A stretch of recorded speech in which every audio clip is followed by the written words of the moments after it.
కరీంనగర్ జిల్లా కరీంనగర్ మండల కేంద్రంలో కేంద్ర మంత్రి బండి సంజయ్ పర్యటించారు. కరీంనగర్లో పద్మనార్లో నిర్మించిన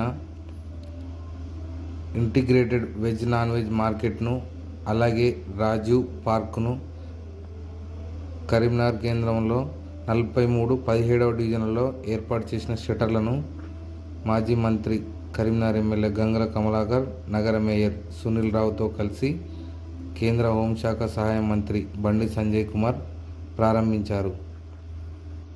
ఈ సందర్భంగా బండి సంజయ్ మాట్లాడుతూ కరీంనగర్లో రూ. 14 కోట్ల వ్యయంతో నిర్మించిన ఈ వెజ్ నాన్ వెజ్ మార్కెట్ను ప్రారంభించడం సంతోషంగా ఉందని తెలిపారు.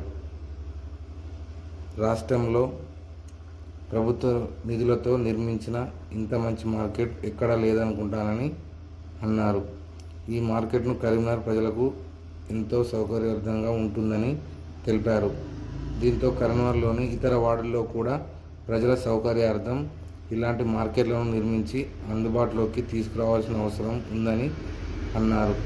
దానివల్ల ప్రజలకు దూరాభారం తగ్గుతుందని, ట్రాఫిక్ సమస్య తగ్గుతుందని, ఈ విషయంలో రాష్ట్ర ప్రభుత్వం సహకరించాలని కోరారు. అట్లాగే వివిధ అభివృద్ధి పనులకు సంబంధించిన రాష్ట్ర ప్రభుత్వం పెండింగ్ నిధులను వెంటనే చెల్లించాలని కోరారు మంత్రి బండి సంజయ్.